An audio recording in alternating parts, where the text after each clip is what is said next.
For the patrolling po and even guidance po no yung mga pagtawid ng bata, yun. Kasi nga po, yun po under repair pa kasi yung yung traffic lights. Parents say safety is important in going back to school, both from COVID-19 and from road accidents. George Cahiles, CNN Philippines. Parents are stocking up on school supplies to prepare their children for in-person classes, but as Paige Javier reports, vendors are struggling to keep their prices low to bring in more customers. It's back to the classroom for millions of students in a few days. But vendors say sales of school supplies and uniforms are still slow. They acknowledge their prices are high because of the COVID-19 pandemic. Hindi pa ganun kabili. Nabibigla ang tao kasi napakamahal ngayon ng paninda. Kaunti ang gawa na papel. Kaya bihira ang meron. Choices are also fewer with lesser stores selling school supplies. Notebooks cost 140 pesos for a pack of 10, while paper products like notepads are low in supply. A dozen set of pencils is worth 80 pesos, while ball pens sell for 65. Crayons do not come cheap either. Despite these prices, shoppers still choose to buy here than in malls. Malaki talaga ang mamumura mo dito, unlike sa mga mall. Kaso nga lang ngayon kasi, kakaunti lang. Dati doon, ito yung hilera niyan, maraming nagtitinda ng school supplies. Same lang siya. Medyo mura lang po ng konti. Last year, dito rin po kami bumibili. Sobrang mahal nga pero kailangan naman talaga bumili kasi kailangan ng mga bata. They say they don't mind the additional expenses since they prefer face-to-face classes for the kids. It's the same case for those looking for school uniforms, which are not mandatory. Prices of polos, skirts, pants, and shorts now range from 100 to 200 pesos depending on the size. Vendors say their usual buyers, or suki, are slowly coming back. They expect a horde of last-minute shoppers next week, right before the school reopening on August 22nd. Dadami pa yan kasi iba walang pera pa isa-isa. Pag may listahan na sila, sunod-sunod na yan. Mula umaga hanggang gabi yan, 1 week na mabili. Dadagsa yung mga tao. The Trade Department released its updated list of suggested retail price for school supplies, or SRP, Thursday night. Vendors hope that their prices will encourage more sales before schools officially open. Paige Javier, CNN Philippines. A lawmaker wants other issues ironed out in the government's no-contact apprehension policy, or NCAP. Speaking to CNN Philippines, Surigao del Norte Representative Ace Barbers explains that while the intent of the policy is good, there are areas of concern aside from the supposed excessive fines that need to be addressed. Another dun sa issue that the owner of the vehicle or the registered owner of the vehicle based on its plate number is the one being liable for some traffic violations kahit na hindi siya yung nag-drive. Siguro yun, constitutional question din yun because walang due process doon. So other than that, yung madalas tanungin ng taong bayan, sino ba talaga nag-i-implement ng traffic regulation sa buong NCR? Is it the MMDA or each and every LGU? Honestly, I don't really mind as long as it is clear. Barbers wants the policy implementation investigated as he says the system is becoming a source of corruption. The MMDA yesterday said it respects the autonomy of all local governments in crafting their own traffic regulations, adding it will cooperate with other government agencies to ensure a more efficient implementation. When we return, prices of basic commodities continue to soar, with several supermarkets joining the upward trend in prices. And as thousands of Filipino families go hungry, a Senate bill suggests that the key may be in dodging food wastage. Find out more after the break. This is News 9.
You're watching Newsnight on CNN. Philippines senators want another investigation into the procurement service of the Budget Department, or the PSDBM. This in connection with findings released by the Commission on Audit. Senator Risa Ontiveros says she will file a resolution to probe PSDBM's reported approval of contracts for personal protective equipment, or PPE, which lack necessary certification, as well as the purchase of allegedly overpriced laptops for the Education Department. Both Senators Coco Pimentel and Alan Peter Cayetano, meanwhile, already filing separate resolutions to look into the agency's 2.4 billion peso laptop deal with DepEd. Senator Win Gatchalian also called out PSDBM, saying its purchase of outdated and overpriced laptops is a great disservice to teachers. But the group behind the joint venture linked to the alleged overpriced laptops earlier said the units were fully compliant with the government's technical specifications. State auditors earlier said that the teachers' laptops purchased through the PSDBM were, quote, pricey for entry-level type laptops. PSDBM was also involved in the multi-billion peso Farmally mess investigated by the Senate last year. The Health Department guarantees it did not distribute personal protective equipment without safety certifications. This assurance after state auditors flagged PSDBM for buying over 1.3 billion pesos worth of PPEs without certificates of medical device notification. The certification ensures the quality and safety of the items. OIC Vergere notes their supplies go through careful inspection. Last year, batches of PPEs were delivered to the Department of Health. We did our inspection, and dun po sa mga na-reject natin na items because they did not pass our standards, hindi po namin tinanggap. Ang amin lang pong dineliver sa ating mga kababayan o sa ating mga implementing units would be those which had been approved by our inspectorate na meron siyang dekalidad na standard. The DOH is asking the PSDBM for more details about the supplies mentioned in the COA report, but it notes the procurement arm also purchases stocks for other agencies. President Bongbong Marcos picks PHIVOLC's Director Renato Solidum as the new Science and Technology Secretary. Press Secretary Trixie Cruz Angeles confirming his appointment this afternoon. Solidum, a geologist, was DOST Undersecretary for Disaster Risk Reduction and Climate Change Adaptation and PHIVOLC's director. Senator Risa Ontiveros is seeking to investigate almost 7 billion pesos worth of supposedly questionable releases made by the Commission on Higher Education. That's after the Commission on Audit flagged an attached agency under the CHED, the Unified Student Financial Assistance System for Tertiary Education, or UNIFAST, which implements a distribution of financial subsidy for college students. Ontiveros says among the supposed leakages that were highlighted in COA's latest report include more than 3 billion pesos worth of delayed and non-submission of billings and documents, and more than 1 billion pesos worth of delayed release of financial benefits. CHED Chairman Prospero De Vera says his office is taking Ontiveros' allegations seriously. De Vera maintains allegedly questionable releases were addressed in CHED's reply to COA, while observations requiring action were already corrected. Consumers are now feeling the pinch of expensive basic goods, with a group of supermarkets seeing a hike of about 6 to 10%. Stanley Gahete filed this report. The increase in prices of goods remains unabated. 3 days ago, many basic items were already selling at higher prices. Today, they are even more expensive. Fresh eggs, for example, increased by almost 1 peso and 50 centavos, while salted eggs rose by 3 pesos. Dried fish increased by 20 pesos. From 60 pesos per kilo 3 days ago, now it's 80 pesos. A kilo of dried squid sells for a whopping 1,000 pesos. Tumaas daw mga feeds eh. Mataas ang ano nila eh. Ano namin, hapunan. Ito sa opisina to. Wala talagang bawas, no? Wala. Mahal eh. Kita mo, 1,000, wala pang bawas, no? The country has been reeling from a sugar shortage in the past few months due to missed production target caused by weather disturbances and high input cost. The price of wash and white sugar is up by 20 pesos per kilo. Flour also increased by 20 pesos per kilo. Even salt increased by 5 pesos. Vegetable prices have also been going up. Carrots are now 90 to 100 pesos per kilo. Garlic is at 90 to 120 pesos per kilo. Imported ginger is now 120 pesos per kilo, while potatoes are now 80 pesos per kilo.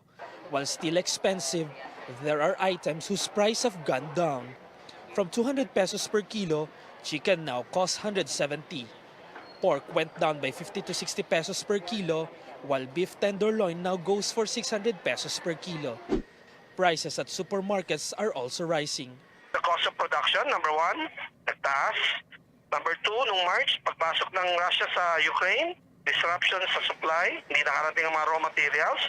Number three, mahinang demand, no? Nagpasweldo pa rin ng mga kumpanya kahit na mahinang benta. So probably 70 plus items ang nagtaas. Last month lang yun.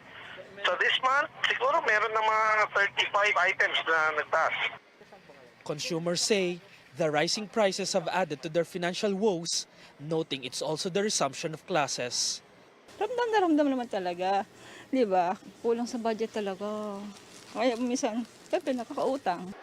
Stephen Kua says a long-term solution is needed. Mag-develop ng industries para hindi na tayo mag-import. Yun, in one simple line.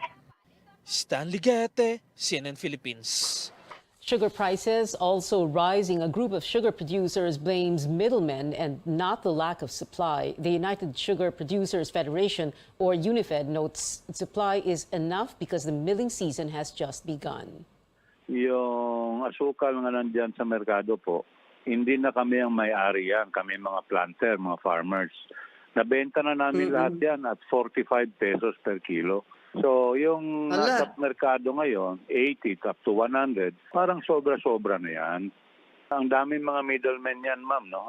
From us, binibili niya ng trader. Yung trader, pinapasa sa refiners, pinarefine yung brown to white. From that, papatong na naman yung mga shippers, yung rebagger. Daming kumakana. Kung sa baga, sa eskinita, daming nag-ambush. So yun, ang presyo tumataas.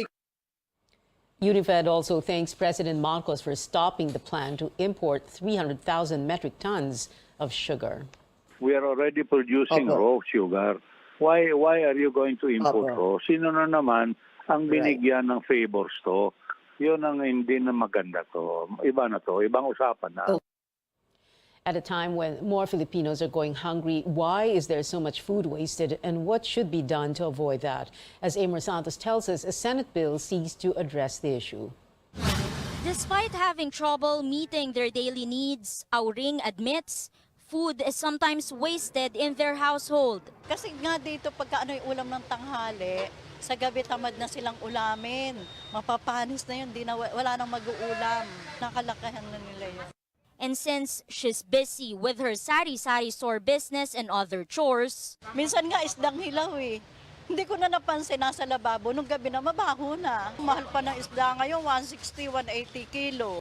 Karinderya owners also lament that customers are buying less and leftovers can only be reheated a few times. Kung hindi na pwede, katulad sa mga gulay, binibigay na lang sa mga pagkain ng baboy. In the Philippines, more than 2,500 metric tons of food are wasted every day, according to a 2018 study by the Food and Nutrition Research Institute. That's 30% more than the daily average 3 years prior. Pwede pa? Pwede pa siguro. Sayang. We are earning so little. We buy food and then my food wastage. Senator Loren Legarda is again pushing for her Zero Food Waste Act. Under her bill, businesses are required to bring edible food waste to food banks, so this can be redistributed to those in need. Meanwhile, local government units shall enforce waste segregation efforts in every household and bring inedible food waste to management sites for recycling into fertilizer or compost. Meron talaga tayong RA 9003. Kailangan nating mag-implement ng food waste reduction programs, yung mga barangays, yung mga LGUs, yan. Kaso it's just poorly implemented. Advocates believe this could have been avoided if surplus food is given to the needy. They say this other food waste needs to stop and it should start at home. From planning meals ahead to reinventing leftovers, a nutritionist says be innovative. Even rotten tomatoes or kangkong stems can be planted to grow fresh ones. And try some old tricks in preserving food. She also stands by the first in, first out policy to ensure that goods are consumed before expiry. Kung ano yung food item na unang masisira, yun yung ilalagay mo sa harap ng freezer mo. Kapag bukas mo ng freezer mo, yun agad yung madali mong makukuha. And if it cannot be avoided, the Worldwide Fund for Nature offers assistance in bokashi composting, so discarded food won't contribute to climate change. It doesn't mean that you have the license already to waste your food, diba? Na dapat pa rin prevention at source pa rin talaga yung first nating ginagawa. While the government may have a lot on its plate, advocates say this decades-old problem should also be given priority. Amor Santos, CNN Philippines. Up ahead, actress Liza Soberano is set to make her debut in the international movie scene. And Filipino K-pop fans are in for more treats. Chart-topping act NCT 127 is coming to Manila next month. More after the break.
Welcome back. Plenty of sports news today. The NBA is permanently retiring Bill Russell's jersey number 6 throughout the association. The 11-time NBA champ will be the first player to have his number retired across the league, but athletes who currently use number 6 like LeBron James can continue wearing it. Russell died on July 31st. He was 88. And a Filipino-American rising star in the league says he's open to playing for Gilas Pilipinas. But in his exclusive interview with CNN Philippine Sports Desk, Jalen Green says he's currently focusing on the next NBA season beginning in October. Green is in the country for a tour with a sportswear brand. Maybe one day. I'm still young, so I wanna be able to make sure that I have the chance to play for USA and everything, but maybe one day we could figure that out. Guys never changed on me; it always stay the same. for the fans or the people that has hoop dreams and is trying to make it, just stay in the gym, keep your head down. More Pinoy pride for Filipino cagers, with the Ateneo Blue Eagles making history as the first ever World University Basketball Series champions. Ateneo swept the three-day pocket tournament but ultimately bagged the overall win after defeating a Japanese squad Tokai University 68-59 in Tokyo yesterday. And the Magnolia Hotshots lived to see another day in the PBA Philippine Cup tournament, shooting past TNT Tropang Giga in Game 5 of the semis, 59-45 at the Araneta Coliseum in Quezon City. But the pressure is on for Magnolia, with TNT still one win away from the finals. The Meralco Bolts and the San Miguel Beermen currently facing off in the semis too, with Meralco carrying the lead in the second quarter, 44-41.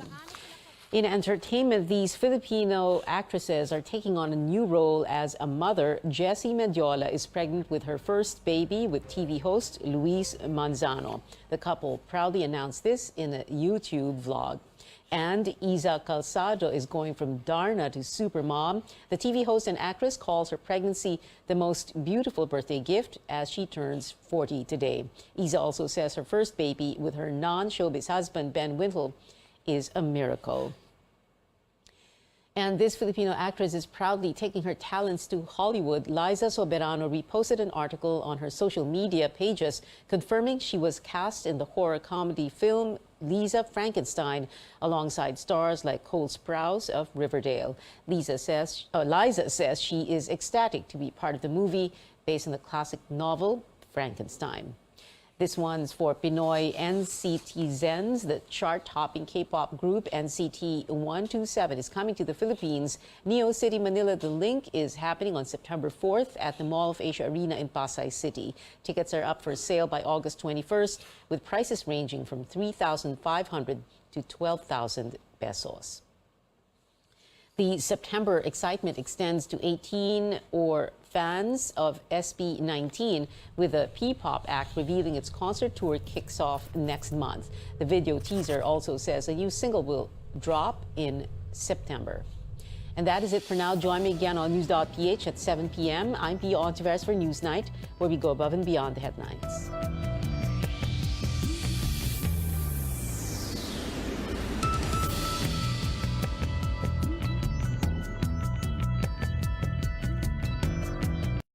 This program is brought to you by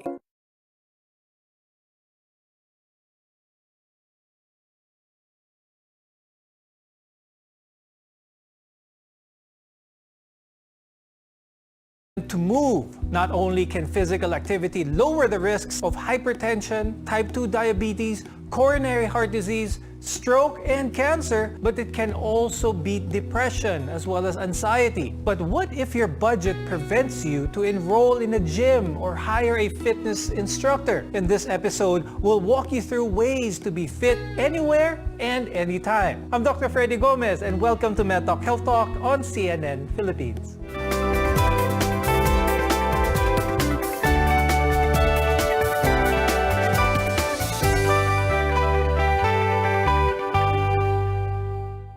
Our guests are here today to give insights on workouts for a healthy lifestyle on a budget. With us is Dr. Juliet Balderas. She's a cardiologist from the Philippine Heart Center. Also with us is Coach Jay Garcia. He's a certified medical exercise and weight management specialist from the American Council on Exercise. The World Health Organization defines physical activity as any bodily movement produced by our skeletal muscles that requires energy expenditure. Now, according to the U.S. National Library of Medicine, physical activity reduces many major health conditions, which include hypertension, type 2 diabetes, coronary heart disease, stroke, and cancer. Adding that deaths caused by these diseases decrease by about 30 to 35% in physically active subjects as compared to inactive. When we talk about physical activity, what exactly is it that makes our body healthier kapag mas active ang isang tao? Putting it all together of a mild exercise which we do every day Kaya ngayon nagiging uso ang di ba? Number of steps walked, no? Number of steps walked would it equate to a physical exercise. So our objective is to spend the calories that you might have gained and spend it on exercise. So it's an energy expenditure, which is the objective with physical activity. Pag sinabi nating physical activity, pareho lang ba ito? Is it synonymous with the term exercise? If not, how are these two different? Exercise is 30 minutes to 1 hour. So what physical activities would require for strength, tapos muscles, that will equate to caloric expenditure. Pag sinabi mong exercise, then it is more vigorous para 15 to 30 minutes lang. Versus physical activity, it's the ordinary activity that you do to equate the expenditure that you might get in a 15 to 30 minutes exercise. So yun po ang difference. Several factors can limit anyone at any age from certain movements, and this can include levels in strength, a person's age, as well as, most importantly, their health condition. Are there certain age groups, maybe genders, or even body conditions that are only limited to a certain set of physical activities? Kumbaga, kailangan hindi ba one size fits all? Kumbaga, ang mga exercise routines na pwedeng gawin? For example, may health risk yung tao. So we have to assess that first before we give them workout. Ang misconceptions kasi dito sa atin or kahit saan naman is the physical activity or resistance training will stunt the growth of a younger person, which is not true kasi major fitness centers all over the world and major health organizations are recommending resistance training for all walks of life. Then tapos ang pinaka-goal natin dito, especially for the younger generation, is yung magkaroon sila to develop a habit to improve the attitude about feeling of activity. So makikerry nila yan towards adult life nila. Paano bang pinakamagandang malaman ng mga viewers natin kung anong activity ang angkop para sa kanila? Before we conduct a fitness program, before we give them, we usually give them PAR-Q. Or ito yung this is to simplify it, it's a readiness questionnaire. So may checklist siya, it's pre-approved na scientifically proven. Then kapag meron siyang yes sa isa dun sa 7 questions na yun, we refer them to medical professionals to further assess them. Then after that, if it's cleared by the doctor, we give them specific kung ano yung kailangan nila, depending also on their goal. Pag-usapan naman natin yung mga elderly. Is exercise still important kapag may edad na ang isang tao? Kasi at a certain age, pwedeng meron silang mobility issues. Pwedeng meron silang ibang pre-existing condition, a heart condition for that matter. Is exercise still part of a healthy program para sa mga taong ito? So there has to be a cardiac clearance for these patients kasi meron silang hypertension o kaya yung heart rates nila has to be seen. But in as much as they are allowed to do exercise, they have to. Kaya meron tayong tinatawag na is it a passive exercise, pwede din, passive exercise or active exercise. So in all age groups, they have to be conditioned para somehow they can do some physical activity depending upon the age. Kaya sa elderly, di ba, meron tayong walking. It can still equate some kind of physical activity which is needed for good health. Pag-usapan natin kung ano yung mga health risks that a person may have kapag hindi nila ginagawa ang exercise, kapag mababa ang kanilang physical activity, despite being healthy overall. Exercise is really a function of weight gain, obesity. Obesity is hypertension. So you have a lot of health risk pag obese ka, no? Yung sa diabetes number 1, hypertension, no? So if you gain weight, yung obesity na BMI mo, sabi nila high risk for obesity, high risk for diabetes. So physical activity and diet are the functions to decrease obesity at hypertension. Physical activity nga sa hypertension will decrease the hypertension by 30% with the medication. Now, after the break, we'll share tips on how you can stay fit if you are on a budget. Keep it right here on MedTalk Health Talk.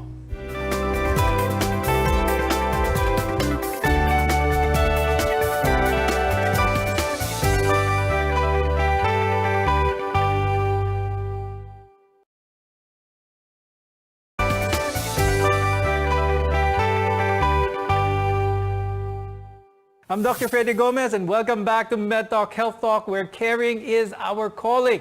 You don't need to go far from home to do some physical activities. You can hit two birds with one stone by doing chores at home. Coach Jay, can you give us some household chores that can translate to a workout, even maybe a full workout? Pwede ba yun? Pwede naman, Doc. Ang misconception din kasi na gusto natin is correct on that you can only burn calories kapag nag-exercise ka. So mali po iyon. So, ang exercise is a small part of your caloric expenditure. May tinatawag tayong NEAT or non-exercise activity thermogenesis. So, ito yung mga activity outside of exercise. We do household work, or we do gardening, we do groceries. So, makakatulong siya lahat para ma-improve natin yung basal metabolic rate natin, which in the long run, mas magbe-benefit kayo and mas makaka-burn kayo ng maraming calories. Pwede pa rin bang maging physically active and healthy kahit na minimal lang ang pawis? Yung pawis kasi is not always a good indicator of a good workout. So for example, yung temperature kasi natin, it affects, di ba, kung papawisan tayo or hindi. So mas maganda, scientifically, we professionals, we use the heart rate training zone or the zone 3. So yung zone training, ang ginagawa namin, we identify two threshold markers. Ito yung ventilatory threshold 1 and ventilatory threshold 2. We'll talk about heart rates and the best way to achieve those target heart rates safely later on in the show. But first, we're talking about household chores and how those activities can increase your physical activity and even lead to exercise. But how about the things that we do enjoy doing, such as hobbies? Could this be considered a workout? Coach Jay, pag-usapan natin yon. Are there fun activities that can get our hearts pumping at the same time burn those much-needed calories? Everyday activities natin is considered as zone 1. Ibig sabihin ito, during this interview, while I'm watching you asking us questions or kahit nakaupo lang ako dito, I'm spending energy already. So ibig sabihin, yung mga na-enjoy natin like walking the dog or siguro ibang forms of exercise like doing yoga or doing dancing, lahat nagsasum up. We don't have to limit the exercise on the gym time alone kasi ang gym time, it only takes for about 1 hour or maximum 2 hours of your day. So the rest, the 22 hours, ikaw yung may control nun, not your coach, not the exercise program that you're doing. So the more you move in a particular day, the more ka mas nag-burn ng calories. In fact, may study, yung mga nag-workout vigorously in a day, is mas less pa silang nag-burn kung hindi rin naman sila gumagalaw throughout the day. So mas beneficial po talaga kapag may ginagawa tayong other form of activities rather than doing exercise alone. So marami talagang activities na pwedeng mag-translate into good physical activity and fitness for that matter. Now, Dr. Juliet, ang tanong is, does the physical activity matter? Or kung gaano ka taas umaabot ang heart rate natin doon sa binanggit na target heart rate, is the level of heart rate more important than the actual activity? Kumbaga, is cooking considered an exercise as long as it gets us to that target heart rate? Well, the heart rate increases depending sa activity kasi cooking might not increase your heart rate as much. So, hindi medyo mild to moderate siya. So, it is the activity that will increase the heart rate. So, talagang parang directly proportional dalawa. No, a moderate activity, higher heart rate. So, your heart rate might make you get the target heart rate more than a mild activity. So, just cooking probably might not be enough to achieve the physical fitness or caloric expenditure that you like for an exercise. So, more activities might be better than just cooking. Now, after the break, we'll discuss how knowing your heart rate zone can help you in your overall fitness and health. Only here on MedTalk Health Talk.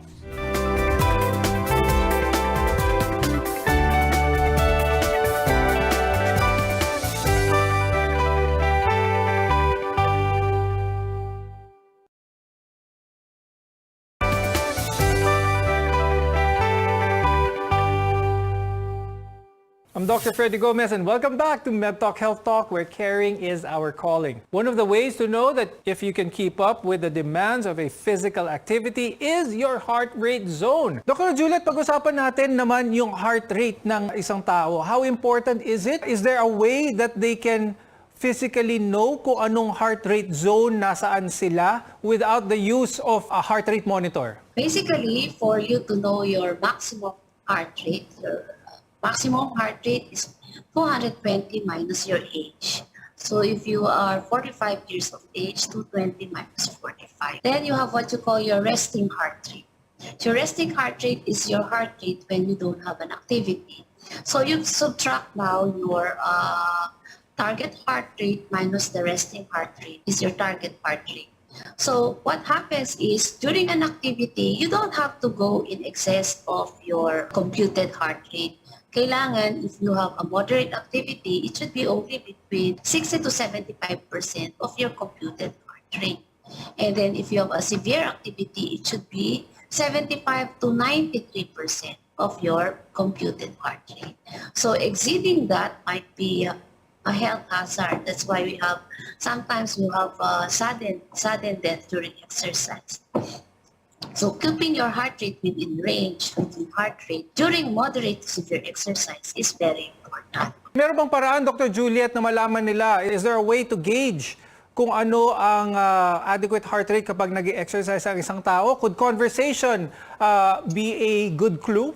It's not moderate to severe. Conversation is not moderate to severe. So I think it's very safe now. If your heart rate is, resting heart rate is 60 to 80, maximum of 100 during conversation might be enough. Okay, so a rough guide for our viewers, if you're doing any physical activity, if you are still able to converse in intelligible sentences with someone or you can talk, that means that you are still in an okay zone when it comes to your heart rate. If you cannot speak, meaning your effort is so high that you cannot speak clearly anymore, then that you are reaching your maximum heart rate already by then. Now, adequate sleep of 6 to 8 hours or longer will help your body recover from muscle injury, inflamed joints, and so on. Why does the body need to rest after a workout? Magandang question yan kasi it's connect pa rin dun sa zone of intensity natin. So, the intensity of training natin. So, to add lang din yung sinasabi kanina ni Dr. about the maximum heart rate so we can connect it all. Ang determining factor natin kapag nasa zone 1 ka or low intensity level is yung nakakausap ka pa ng matino, na nakapag-verbalize ka pa. Kapag nasa zone 2 ka na moderate intensity, ito naman yung medyo challenge ng pagsasalita, hindi ka na comfortable. Kapag nasa zone 3 ka na, yung na intensity or maximum heart rate which is 70 to 90%, ito na yung nakakapagsalita ka pero pa isa-isang words na lang. So important ito sa amin to determine yung recovery zone din ng isang client or pasyente. For example, if you're familiar with the HEAT program, di ba? Ang HEAT program kasi, ang structure niya is working on a zone 3 or intense level of exercise. Kaya kapag nag-HEAT ka, if you guys nakagawa na ng isang HEAT program, hindi ka naman nakakapagsalita during the workout. Tapos, after a specific exercise, bumababa yung intensity level, ibinabalik namin yung heart rate. We're trying to bring down your heart rate to a zone 1 level para ma-replenish yung tinatawag natin na ATP. Kasi yung kapag nasa zone 3 ka, yung ginagamit mo na dyan na source of energy is yung ATP mo is yung naka-store na lang sa muscles mo, which is very limited. Okay. Kaya nagkakaroon siya ng mga waste products na nararamdaman natin parang nag-burn na yung muscles natin. So we have to rest. So yung pag bumalik ka na sa zone 1 level ulit, nagre-recover ulit yung body mo kasi you're utilizing again oxygen in your stored fat. So the recovery phase, basically after a good workout, is to replenish those muscles of their vitally needed nutrients, and a recovery is definitely as important as a workout. Now, Coach Jay, how about diet? How important is diet? 50-50 ba ito with exercise? Some people say, hindi ko kailangan mag-diet kasi win-workout ko naman ito. What's the risk? What's the danger in this kind of thinking? Sabi nga nila, Doc, no, you cannot outrun a bad diet, which is totoo. Kasi we're talking about your caloric expenditure. If we're expending energy, we should replace it. Ang problema, nagkakaroon ng imbalance between calorie intake and calorie output. So, dyan papasok yung diet. Ibig sabihin, kahit anong exercise mo, kahit anong intensity ng exercise mo, if the intake will always exceed the expenditure, you will definitely maintain your weight or gain more fat. So napaka-importante talaga ng diet. So sa diet naman, it works. Marami ring mga iba't ibang studies dyan. So para sa akin, what you need to do is to choose a diet program na mag-work for you. But of course, kailangan based pa rin yan sa safety and scientific evidence. So we definitely learned a lot, especially about what works, what physical activity is, and of course, that's what we want to promote and eventually move on to some really good health beneficial exercise. Thank you very much, Dr. Juliet Balderas and Coach Jay Garcia for being with us today and sharing your knowledge and insights with regards to being physically fit. I'm Dr. Freddy Gomez, and we'll see you again next time here on MedTalk Health Talk.